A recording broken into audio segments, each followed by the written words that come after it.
Welcome, and thank you for tuning in. You're listening to the Beyond 50 radio program. I'm Daniel Davis. On the program today, we're joined with CNN money and financial writer James Ledbetter. We're going to be talking about part of his newest book, One Nation Under Gold. This day and age, we get many mainstream economists who argue the idea of returning to the gold standard in the United States, and they believe that it's just something that isn't possible. But regardless of the current economic realities for much of American history, people have believed that real money should be gold or at least redeemable for gold or another precious metal. We'll be exploring the arguments around the gold standard and better understand the relationship between gold and the American monetary policy, examining our reliance compared to attempts to sever the dependence. He's also the editor of Inc. magazine and Inc.com, as well as have worked at places like Time, Reuters, and The Village Voice. I'd like to welcome to the Beyond 50 radio program today our guest and author of the book, One Nation Under Gold, James Ledbetter. James, thank you for joining us here on the program today. Thank you, Daniel, for having me. Now, let's talk about this whole idea. First of all, your book is about 4 centuries of America and gold. Now, how did all this start, and how do we attach so much value to something like gold? You know, in some ways, the American attachment to gold goes back to the very early, days of European settlement of this continent. If you think about the discovery of North America, it was from Europeans who were sailing thinking that they were going to India. Why to India? Because they thought that there would be gold there. And there were all of these myths about El Dorado and cities of gold and rivers flowing with gold. And a lot of them were disappointed, at least with North America, because when they got here, they didn't find any gold. But gold is written into our Constitution. Gold is, I think, intrinsic to the American experience, and once it is found on American land, which dates to 1799, and we can talk about that a little bit, I think it really becomes part of the national DNA, for better and worse. It is a kind of idée fixe or obsession on the part of Americans. Of course, gold has a universal appeal. It goes back thousands of years. Different religions, different civilizations have involved gold in money, rituals, religion, you name it. But I think it has a very specific role in the American journey. Now let's talk about what that is. Yeah. So we first discovered gold in 1799. It's actually a great story. A teenage boy in North Carolina was fishing with his sister on a Sunday afternoon when his parents were in church, and he stumbled upon this 16-pound rock, which he thought was kind of interesting. He took it home. The family used it as a doorstop for their barn for 3 years until a local jeweler was visiting their house and looked at it and determined that, in fact, it was a big chunk of gold. And when that word got out, there was, in the beginning of the 19th century, a kind of mini gold rush in North Carolina. Then gold was discovered in Georgia. So you have the beginnings of a gold mining industry from the very beginning of the 19th century, and it was not insignificant. There were hundreds of people involved, and the gold that came out of there was funded the Philadelphia Mint for several decades in the early 1800s. Then when we get to the California gold rush that most people are more familiar with, what was called the gold mania of 1848 and 1849, it immediately puts the United States on the map as a global economic power for the first time. If you think about the first few decades of the United States as a country, it was kind of a beleaguered former British colony, often in debt, often at war. The War of 1812 was both very expensive and very damaging. The Mexican War in the 1840s, again, created a lot of debt. But suddenly, this value is coming out of the ground and makes the United States a force to be reckoned with. The city of San Francisco was sort of a blip up until this point, and it quintuples in size in just a couple of years. railroads are built to get the gold out of the West. Entire infrastructure, farming to feed the people who've come out to mine the gold, and come, by the way, from all over the world, not just westward within the United States, but from China, from Germany, from Scotland, from South America. Suddenly, the United States is a sort of epicenter of the world economy because of the discovery of gold. The way that this was interpreted at the time, the United States being a fairly religious nation, was that this was God's will. God put the gold and silver into the ground for Americans to exploit and enjoy because it was part of their destiny. It's what they deserved. We don't necessarily think about it that way today, but I think it's woven into who we are, that gold provides us with a sense of world domination and wealth, and that has never really left the American psyche. It still lingers and is still attached to this metal even today. Mm-hmm. You know, and you look back at it, I keep thinking about the times when I was in grade school and we were learning about South American history and the idea of the Aztecs and especially the Incas and gold being discovered, you know, in voluminous, you know, rooms and what was going on there. And I think to myself, but you didn't hear that much about it in the Native American culture of North America. No, it doesn't. It doesn't seem to have been part of most of the Indian tribes and Native American tribes in this part of the American continent. It really, if it had been, I think that experience might have been, you know, quite different than it ended up being. But it is definitely tied to, you know, the early American experience as populated by, you know, European settlers. Now, what was it that caused us to decide to get off the gold standard? First of all, it's just, you know, interesting we decided to do that, but here's a kind of a quick little story. I remember my dad was digging around in his closet getting ready to get rid of some clothes that he just wasn't wearing anymore, and he came across a jacket, you know, like a dinner jacket, and was digging around in the pockets, and sure enough, he pulls out $5 bills, and he says to himself, man, am I glad I found these. And as a kid, we just didn't think much about it, but what they were is they were silver notes. Right. You know, they weren't just $5 Federal Reserve notes, they were silver notes. And I was thinking, so what's the difference? Silver certificates. And he explained, well, these are things that are backed up by silver. And in fact, not too a few years back, I happened to be at a supermarket, and here was this kid trying to cash in these 50-cent pieces, and I was like, you know, I'll buy those off of you, and all 24 of them were actually silver half dollars. And I was amazed that he was going to turn these in, but I got them at face value. You know, I don't know what they're worth, but, you know, to me, it's just the idea of silver. When you play with it in your hand, it sounds different than coins do, you know, the whole bit. And so, you know, they're just kind of sitting in my box. But what was going on there that we had it attached to that, but now we've kind of gotten off of this? What's the argument there? So the metallic standard for money kind of went back and forth in the 19th century between gold and silver, just gold. We've always had paper money in one form or another, some of it backed by gold, some of it not. The greenbacks issued during the Civil War to pay for the Northern Army were not backed up by gold. They were only worth what the government said that they were worth. That's why they were called greenbacks. You have a kind of pure gold standard starting around the end of the 19th century through the 1930s.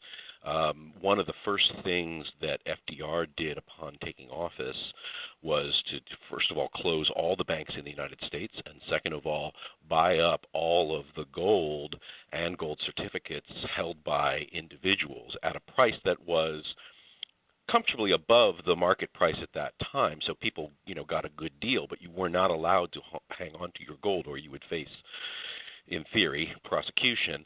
And so FDR took us off the gold standard for a time, put us back on once the economy began to stabilize.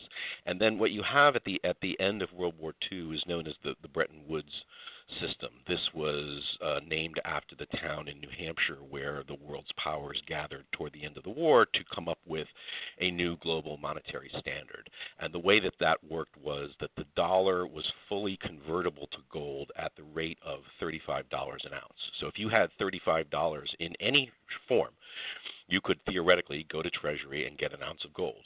If you had an ounce of gold, you could go to Treasury and get $35. And anybody could do this anywhere in the world. This system worked well. It arguably worked too well in the sense that the economic growth that took place in the beginning in the late 40s in Western Europe and in Japan created a situation where you had all of these dollars and dollar-backed securities out there in the world, and even though we had assembled the largest stockpile of gold known to mankind, it wouldn't be enough if everyone was going to cash that money in at the Treasury window. So this is kind of a massive problem that has no real solution under the rules as they existed at that time. And so eventually the system kind of crashes because it simply cannot sustain itself.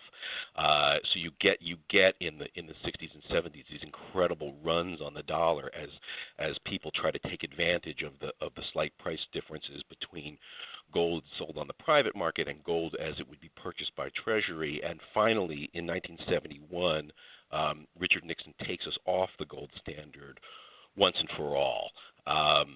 The dollar now is what's called a floating currency, as are all the major currencies of the world. It's worth what the market thinks it's worth. Right. Every day, people trade different currencies for dollars and dollars for different currencies, and they look at things like the state of the economy, the state of government spending, the supply of money that's in circulation. All of these factors determine what the dollar is worth. Obviously, the Federal Reserve has some influence over that, but ultimately it's in the hands of kind of the opinions of the world. And that system, for all of its flaws, does seem to be, as stable as anything we've ever had in the past, despite the fact that the dollar isn't tied to a specific metal anymore. Now, when you think about gold, it's pretty. There was a pretty amazing documentary I was watching about off the coast of Florida, where this guy had assembled a team based on the thought that there was a Spanish galleon that had sank many centuries before.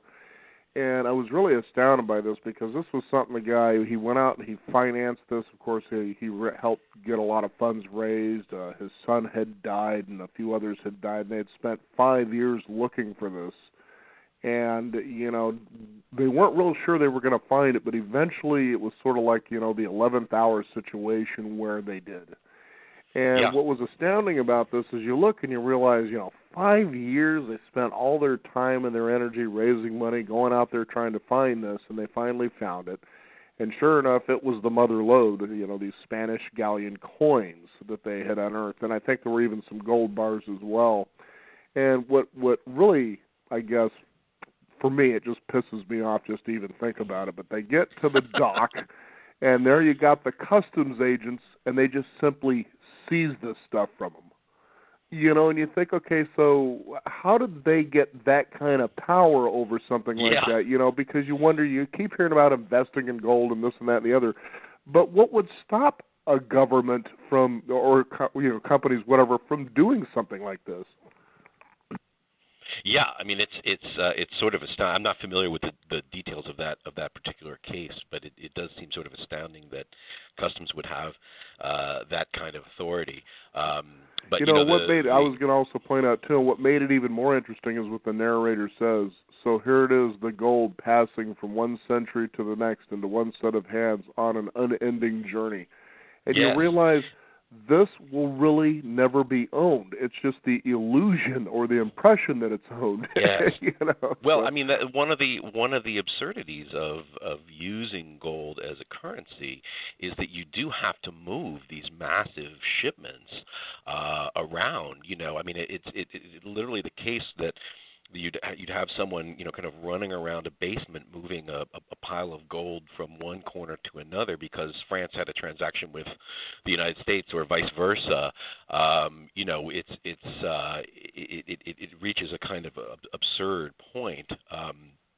The rules about gold ownership that I mentioned that date to the FDR period actually stayed on the books for 40 years. It was, I don't think, anyone's intention that there be a permanent prohibition against gold ownership, but the way things worked out, in part because of the tremendous focus that had to be put on World War II, no one got around to changing those initial rules put in 1933 and 1934. And so it was actually illegal for Americans to own gold as an investment for the middle part of the 20th century. And part of my book, One Nation Under Gold, talks about the legislative fight to restore that right to own gold, and it began to reach kind of absurd extremes. One of the stories that I tell is about a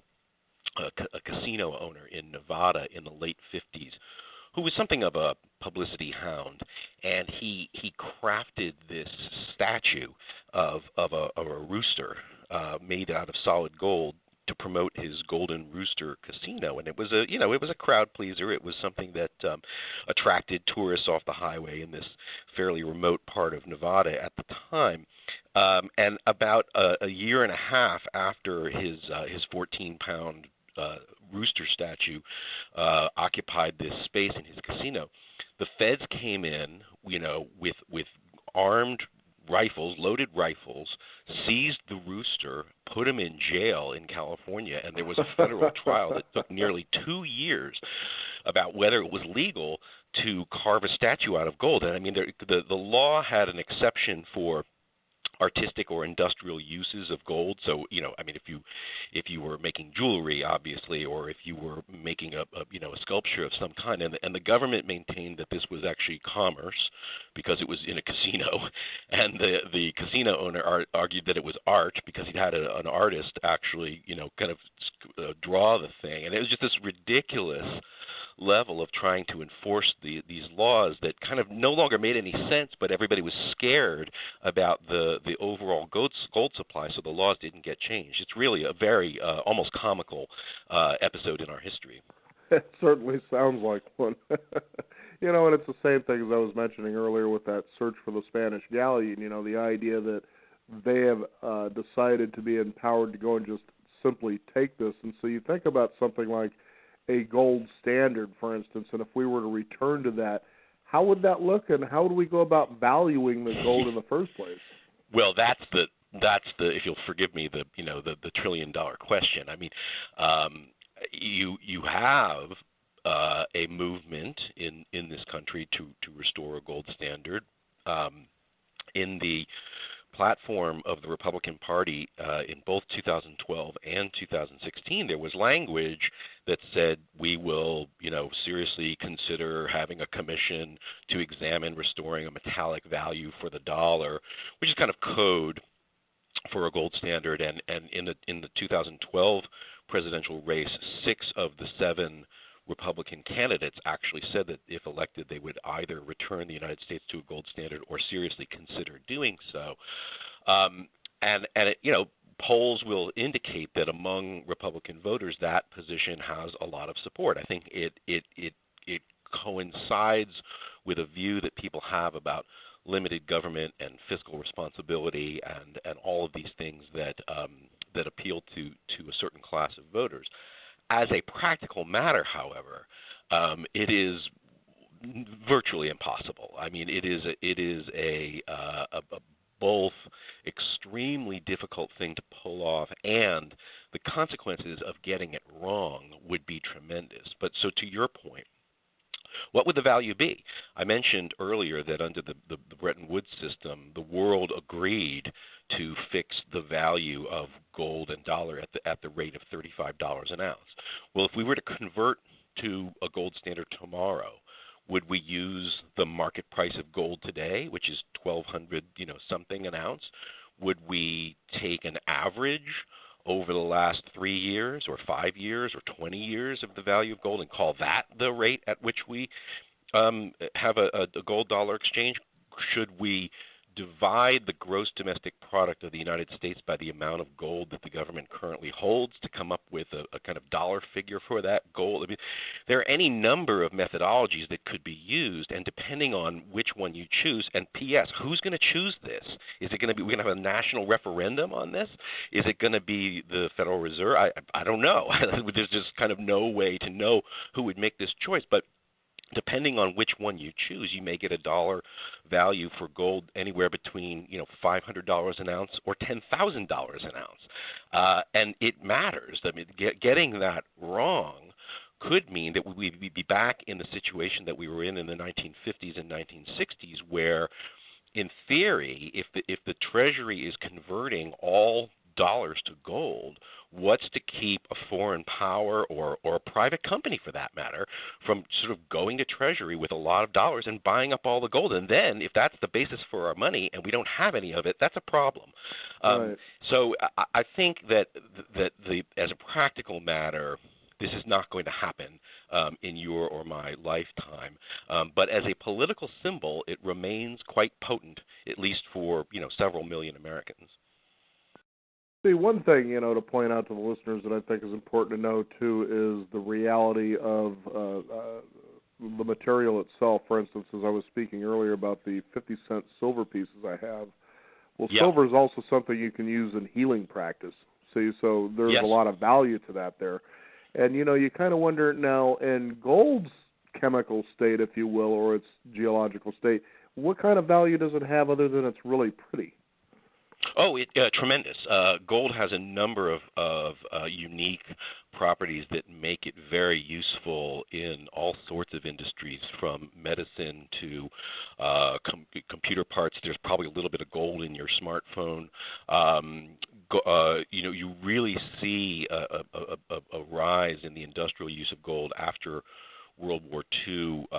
The first transistors built in Bell Labs, integrated circuits, used gold. The space program used quite a bit of gold. The astronauts' helmets, the kind of windshield or visor in the front of the helmet had a very thin gold film over it to reflect light off of it, and that use of gold just sort of skyrockets in the 50s and 60s, and I think that's one of the reasons why the prohibition against owning it ultimately fell apart, because there was a kind of national industrial need for it. So gold certainly has an industrial value, although I think that the market value, if you want to buy it at market rates, is much higher because of its beauty and its perceived investment value than strictly speaking for its industrial uses. But it does have that value. And I want to make a comment about those silver coins. Today, there's essentially no silver in our money.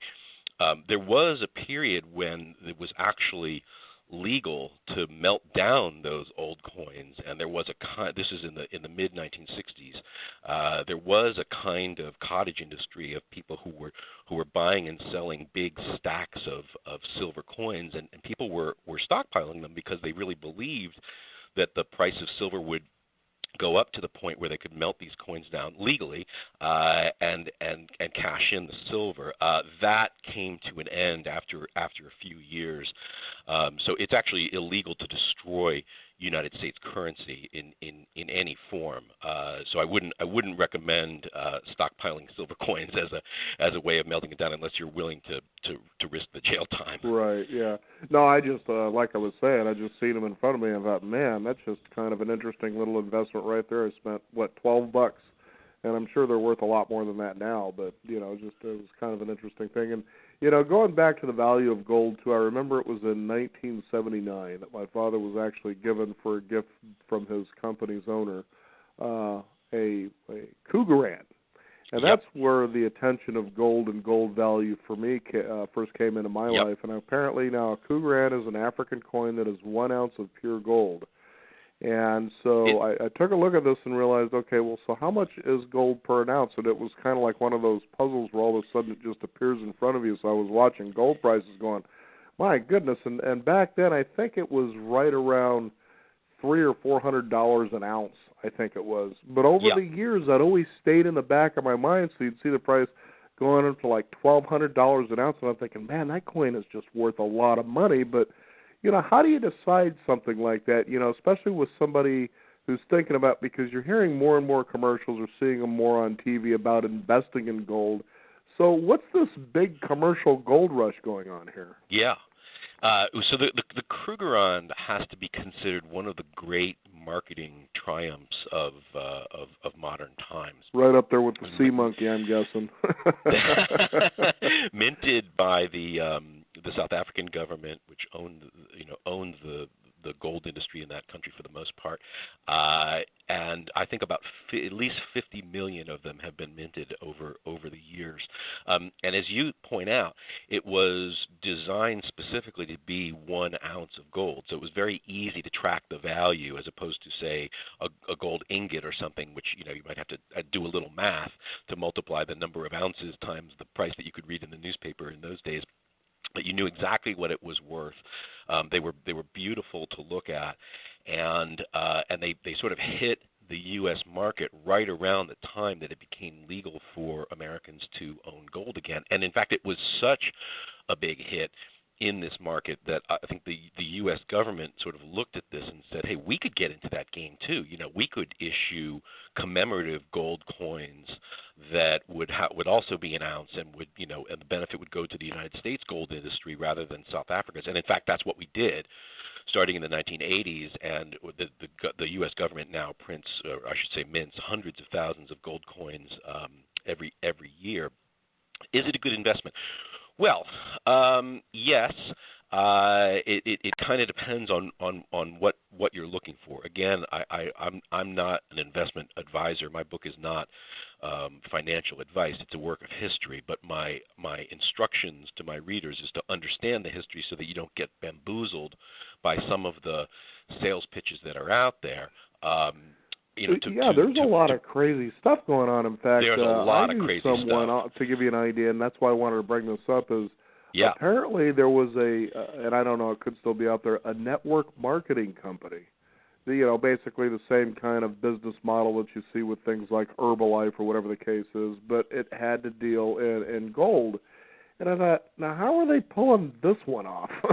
Yeah, I mean, as long as gold has existed, there have existed scams about how to sell gold. I have some details in the book of these companies that blew up in the 1980s, kind of overnight, and they were essentially pyramid schemes that would eventually fall apart. And in one case in Florida, when they opened this vault that the company had advertised in its TV advertisements, it was literally wooden blocks painted gold. To look, that was the thing that people were throwing their money at. And more recently, you have companies that advertise on cable TV that have been accused of tremendous markups. So they'll sell you gold, but it's at 80% above the market value. Then they'll charge you to store it. They'll charge you to ship it. If you want to sell it for a profit, they'll charge you for that. And you just end up getting eaten up by all of these kind of hidden fees and surcharges and this sort of thing. So, I mean, I would say if anybody wants to buy gold, first of all, you don't want to put too much of your holdings in gold as part of a balanced portfolio that would include stocks and bonds and mutual funds and real estate. It's perfectly fine, but if it starts to get to be more than 10% of your portfolio, you might be taking on too much risk, and that probably the best way to do it is through one of these gold ETFs that have fairly low fee structure, and you're not buying physical gold, but you're buying into the gold industry, which the United States has is no longer the largest gold miner in the world. That distinction belongs to China, as with so much of the global economy these days, but it still has a robust gold mining industry, and is kind of much more productive today than it was in the middle part of the 20th century. So there are opportunities out there to buy gold, but I just caution people to really do your homework before you dive in. Well, like you should with most investments, you should be doing that. Now, here was the thing I thought about when it came to investing in gold is I looked at it, and certainly correct me here if I'm wrong, but that when you invest in gold, it's much like creating an insurance policy for value. Does that make sense? In other words, gold tends to be more stable in its value, sort of like no matter what the economy does in a way, that it kind of gives you an insurance policy of purchasing power is what I'm saying. To a degree, yes, gold is a store of value, but it's also worth keeping in mind that it at the end of the day, it's a commodity. I mean, it gets dug out of the ground, it gets traded every day. And as with any commodity, market timing is going to make a big difference. So sure. Its value won't go to zero, like a stock in theory could, right? I brought that up because we've all probably heard the story at one time or the other where the European economy was so bad that here was a woman, walking along the street with a wheelbarrow full of cash. Right. And the cash was so useless they stole the wheelbarrow. And that's what I'm talking about right. there. I mean, it certainly, has that advantage of you can't destroy it.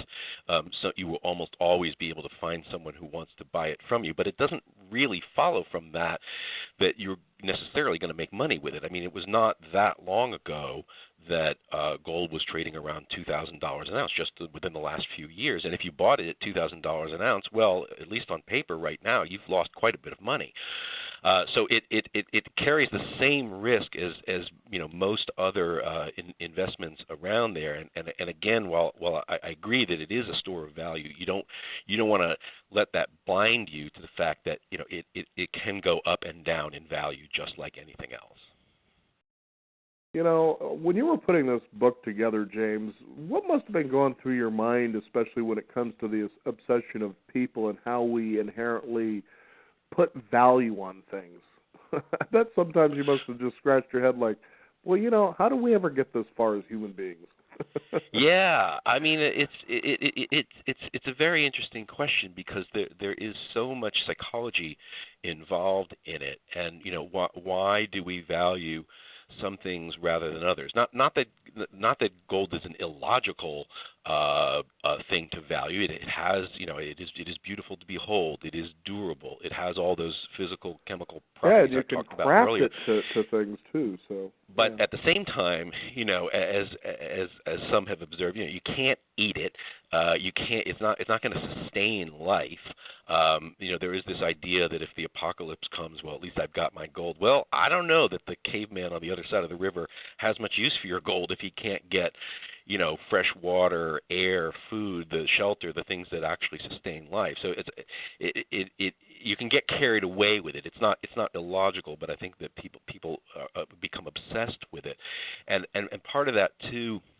Again, I think goes back to this idea of the 19th century, this sort of tremendous discovery that you could get very wealthy very quickly. And that was something new in the American experience. The old kind of Puritan ideal was you had to work really hard, you had to sacrifice, you had to be part of God's elect, you had to be devout. And here comes, Sutter's Mill in 1848 saying, actually, just look over here. Here's enough wealth to last you a lifetime, and you found it in minutes by digging in the ground. That kind of warps and shapes the American character. And so when you say, what did I have in mind, it's sort of trying to wrap your head around how revolutionary and how indelible that experience must have been, and then also understanding what it's like to be alive in a country that is growing, but has for so much of the nation's financial history has yet to sort of figure out the way to run an economy that is both stable and distributes its goods and services relatively equally, because we've had tremendous periods of of inequality and economic decline. And when you combine the desperation that people sometimes have because of their financial situation with this gold, psychology, you get some pretty funky experiences, but they're also very American. It is at the end of the day a book about the American experience, and for better or worse, it has been profoundly shaped by gold. And just to leave people with a couple of things to consider. First of all, I'm going to look forward to finish reading this book. It's a fascinating journey that listeners will go on when it comes to gold and, again, as you say, the American experience. But here's a couple of things that I kind of wanted to throw out there. Maybe you can shed some light for our listeners, and that is what we called our currencies. People are familiar with the greenbacks today or the Benjamins. But back in the day, you had things such as shin plasters, stump tails, and smooth monkeys. Smooth monkeys, yeah. I mean, the smooth monkey I'm kind of curious about. The other two kind of make sense, but the smooth monkey, really? Well, these were nicknames, often derogatory, because the paper currencies of the 19th century, in many cases, became worthless, very quickly, whether they were issued by individual states. Again, it's kind of hard to remember this, but for many decades, at the beginning of this country's life, there was no money issued by the federal government that was, as we say today, legal tender for all debts, public and private. That didn't exist. The founding fathers felt that to concentrate political power with the financial power to print money, as the way that, say, the Bank of England had done, was too much. That would create a super state. That these functions should be, distributed more. They should not be concentrated in a single power's hands. So what you have instead are states that issue money, banks that issue money. In some cases, the early railroad companies, their tickets could be used as currency, plus foreign currency. People went around spending Spanish pieces of 8, British pounds, Mexican pesos, anything that someone said, okay, well, this is valuable.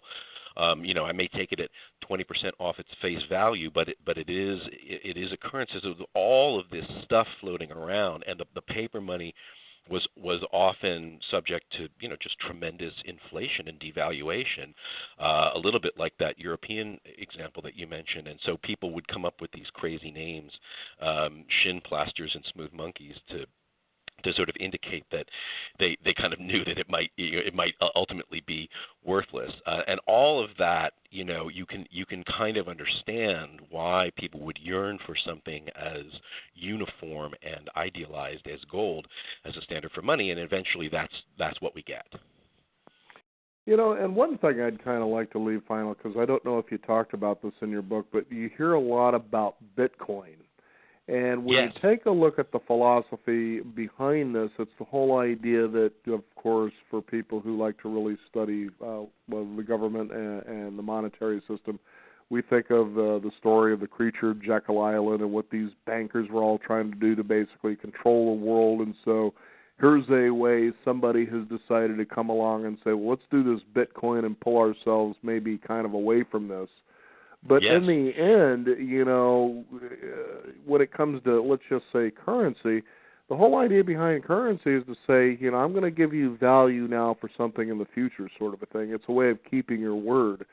And I Yes. find it funny when you brought up that casino example, for instance. I actually had a wonderful segment that I did with a guy who wrote a book, 30 Illegal Years to the Strip. So it was about the gangsters and the rise of Las Vegas. But one thing he talked about in there consistently is that if you're going to be a gangster, the one thing you do is you make sure that you keep your word. You do what you say you're going to do. Now, there's Right. the value right there, but we're so busy getting caught up in the fact that we don't keep our word, we'll just throw a dollar bill at you instead. And it's funny how that really all works. Bitcoin and the rise of digital currency, I think, is a really fascinating and complex development. And in some ways, Bitcoin and gold can be viewed as complete opposites. Gold is a physical thing that comes from the ground and has has this, tremendous rich cultural history and all of this. Bitcoin, by contrast, doesn't even exist in the physical world and is essentially a digital creation. At the same time, and to your point about Jekyll Island, I think there is a certain overlap between the people who are fascinated by gold and the people who are fascinated by Bitcoin. In both cases, they appeal to people who have doubts about our current monetary system and the role of the Federal Reserve.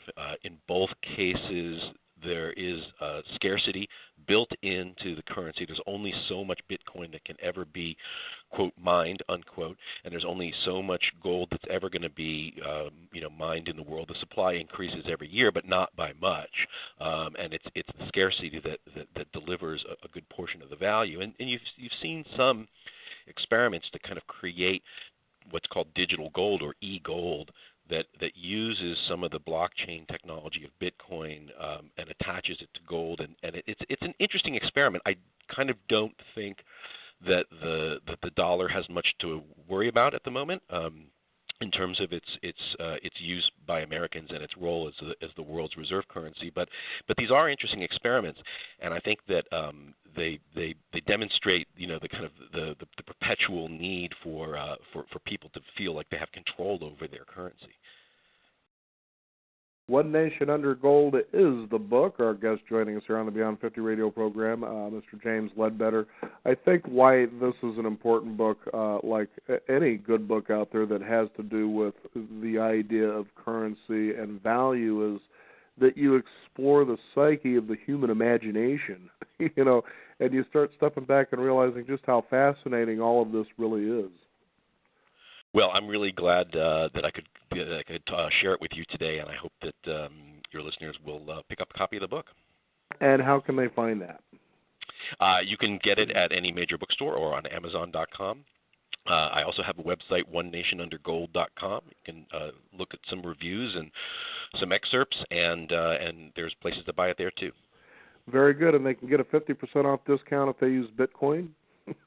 No, I'm sorry, no discounts. James, thank you so much for joining us here on the program today. Thank you, Daniel. You bet. We want to thank you, the listeners out there, for tuning in. One of the things you can do is follow your imagination to our website, which is beyond50radio.com. That is the number 50. We do encourage you to sign up for our weekly e-newsletter and keep up to date with what's going on in the world of Beyond 50 as well as upcoming shows. I'm Daniel Davis. Thank you for tuning in. This is the Beyond 50 radio program, and remember, live your day past halfway.